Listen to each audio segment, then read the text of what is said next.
सिर्फ 2 अदद आलू में जब 2 अंडे डालकर आप इस कमाल की रेसिपी को बनाएंगे तो आप यकीन करें खाने वाले सभी उँगलियां चाटते रह जाएंगे। तो चलिए जी अपनी मज़ेदार और ज़बरदस्त इस रेसिपी को बनाना शुरू करते हैं। बिस्मिल्लाहिर्रहमानिर्रहीम। अस्सलाम वालेकुम। उम्मीद है आप सब ठीक होंगे।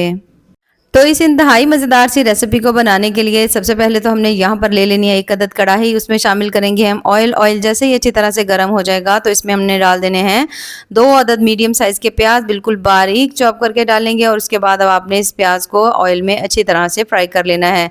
प्याज को हमने इतनी देर के लिए यहाँ पर इसमें पकाना है कि इसका कलर जो है वो हल्का हल्का सा चेंज हो जाए। बहुत ज़्यादा कलर भी चेंज नहीं करेंगे, बस जैसे आप देखो कि हल्का सा लाइट ब्राउन इसका कलर जो है वो होना शुरू हो चुका है, तो बस फिर इसके अंदर हम बाकी चीज़ों को ऐड करेंगे।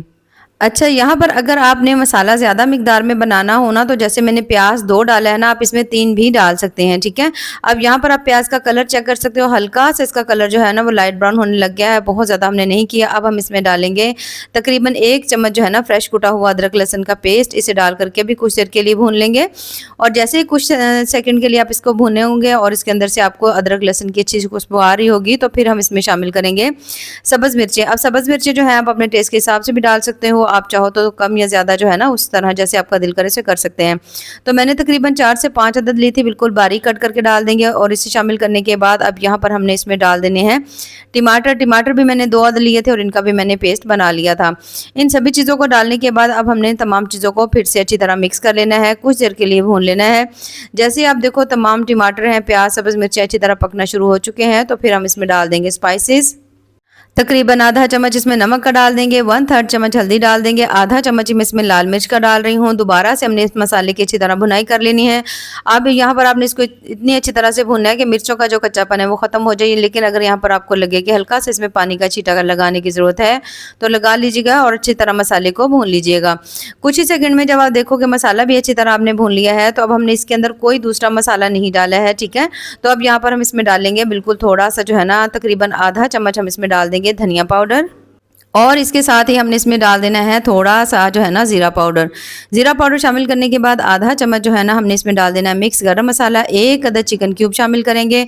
दोबारा से यहाँ पर हमने तमाम चीज़ों को फिर से भून लेना है जब तक कि इसके अंदर से भुने हुए मसालों की अच्छी तरह खुशबू नहीं आए। अच्छा, अगर आपके पास ये ना हो, चिकन क्यूब नहीं हो, तो आप इसकी जगह जो है ना वो चिकन पाउडर भी ऐड कर सकते हैं, उससे भी टेस्ट जो है ना बड़ा मज़े का मिलेगा। अब यहाँ पर जैसे ही आप देखो कि आपने तमाम मसाले को अच्छी तरह भून लिया और इसके अंदर से भुने हुए मसालों की बड़ी ज़बरदस्त खुशबू आ रही है, तो अब हमने इसमें डालना है पानी। और पानी जो है ना यहाँ पर तकरीबन 1 गिलास मैंने इसमें शामिल कर दिया है। 1 गिलास पानी डालने के बाद दोबारा से हल्का सा मिक्स करेंगे और उसके बाद अब हमने इसके ऊपर ढक्कन लगा देना और बिल्कुल हल्की फ्लेम के ऊपर इसे पकने के लिए छोड़ देंगे। उसके बाद हमने यहाँ पर ले लिया है बोल, और बोल में मैंने ना 2 अदद आलू जो है ना उनको मैंने ग्रेट कर लिया था, ठीक है। ये देख सकते हो आप, मैंने इसको अच्छी तरह से ग्रेट करके धो लिया था 1 से 2 पानी, ताकि जितना भी स्टार्च हो ना वो इसके अंदर से निकल जाए। अब यहाँ पर जो आलू है ना, अब आपने इसको पानी से के अंदर से निचोड़ लेना, यानी कि आपने इसको इतनी अच्छी तरह निचोड़ना है कि इसके अंदर पानी की नमी बिल्कुल भी ना हो। आप चाहो तो किसी कपड़े वगैरह में भी थोड़ी देर के लिए इसको हैंग करके रख सकते हो, क्योंकि हमने इसे पानी बिल्कुल नहीं होना चाहिए। जितने आलू ड्राई होंगे उतनी आपकी रेसिपी जो वो बन करके अच्छी तैयार होगी। अब यहाँ पर आप देख सकते हो आलू जो है मैंने बोल में शामिल कर लिए हैं, बिल्कुल इसके अंदर कोई पानी की नमी नहीं है। अब हमने इसमें डालने हैं अंडे। अब जो अंडे हैं ना वो तकरीबन 2 अदद अगर आलू होंगे तो 2 अंडे काफ़ी हैं, लेकिन अगर आप आलू की मिकदार ज़्यादा ले रहे हो तो फिर आपको अंडे भी थोड़े ज़्यादा डालने पड़ेंगे। अच्छा, 2 अदद अंडे शामिल करने के बाद इसके साथ ही हम इसमें डाल देंगे स्पाइसेस। तो सबसे पहले तो मैं इसमें डालने लगी हूँ नमक, और नमक जो है यहाँ पर तकरीबन 1/4 चम्मच डालेंगे, ठीक है। उसके बाद बिल्कुल थोड़ी सी हल्दी डाल देंगे और उसके साथ ही थोड़ी सी हम इसमें डाल देंगे लाल मिर्च। इन सभी चीज़ों को डालने के बाद बिल्कुल थोड़ा सा ज़ीरा पाउडर डाल देंगे। साबित धनिया जो है ना उसको आपने हल्का सा हाथों की मदद दरदरा कर लेना है, इसे भी डालेंगे, टेस्ट बड़ा ही मज़े का मिलेगा। बिल्कुल थोड़ा सा आपने इसमें साबित ज़ीरा डाल देना है, थोड़े से कलौंजी के दाने शामिल कर देंगे और उसके साथ ही हमने इसमें डाल देना है बिल्कुल थोड़ा सा सब्ज़ धनिया। अब इन सभी चीज़ों को इसमें शामिल करने के बाद अब हमने इसमें डालना है बेसन, और जो बेसन है वो यहाँ पर तकरीबन मैं इसमें डाल रही हूँ 3 चम्मच, ठीक है। खाना खाने वाले जो चम्मच होते हैं ना वो 3 चम्मच बेसन आपने इसमें डालना है। बेसन डालने के बाद अब आपने इन सभी चीज़ों को अच्छी तरह मिक्स कर लेना है। बेसन से इसके अंदर बहुत अच्छी सी बाइंडिंग आएगी। जैसे आप मिक्स करो तो आपने इसमें पानी बिल्कुल नहीं डालना, और मिक्स करने के दौरान अगर आपको लगे ये बहुत ज़्यादा पतला है तो आप इसमें 2 चम्मच बेसन जो है ना वो और डाल सकते हैं, यानी टोटल आप इसमें है ना तकरीबन आधा कप जो है ना बेसन इसमें डाल लीजिएगा। अब डालने के बाद अब आपने सभी चीज़ों को यहाँ पर अच्छी तरह मिक्स कर लेना है। कोई इसमें आपने पानी नहीं डालना, कुछ भी नहीं डालना, सिर्फ और सिर्फ अंडे और बेसन जो है ना वो काफ़ी है। और यहाँ पर आपने इसको थोड़ा सा थिक रखना है, ठीक है। आपने इसको पतला बिल्कुल नहीं रखना। इसे हम स्टार्ट में भी बना सकते थे, लेकिन हमने इसे एंड में इसलिए बनाया है कि ये जो हमने मसाले इसमें डाले हैं ना, जैसे हमने इसमें नमक डाला तो नमक जो है वो पानी रिलीज़ करेगा जैसे ही हम आलू में डालेंगे। तो आपने इसको फ़ौरन से बनाना है और फ़ौरन से ही आपने इसको पका लेना है।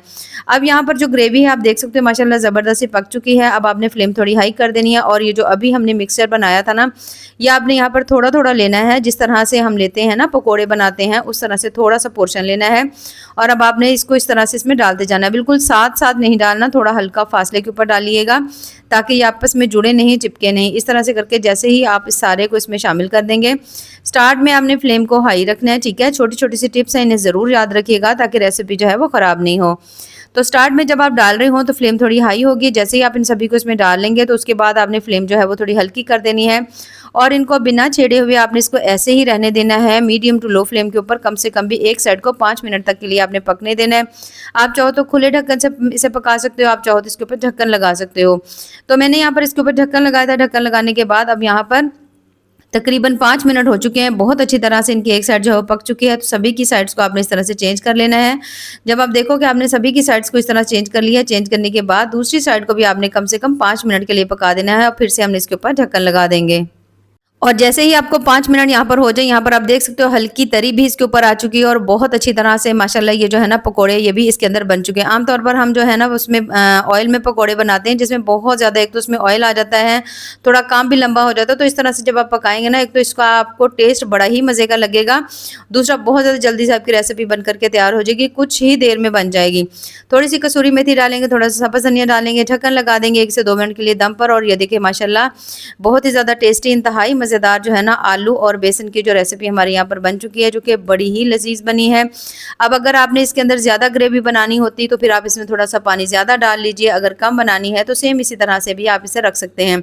तो बहुत ज़्यादा मज़ेदार, इंतहाई टेस्टी बनती है। ज़रूर ट्राई करिएगा और ट्राई करके हमें कमेंट्स में ज़रूर बताइएगा कि आपको हमारी आज की जो रेसिपी है वो कैसी लगी। तो अक्सर घर में सब्जी गोश्त जो है वो मौजूद नहीं होता, तो आलू अंडे जो हैं वो सभी के घरों में इजीली मिल जाते हैं। तो इस तरह से करके आप इस कमाल की रेसिपी को बनाइए। आप यकीन करें टाइम भी कम लगेगा आपको और बहुत ज़्यादा झटपट से ज़बरदस्ती रेसिपी बन करके तैयार हो जाएगी।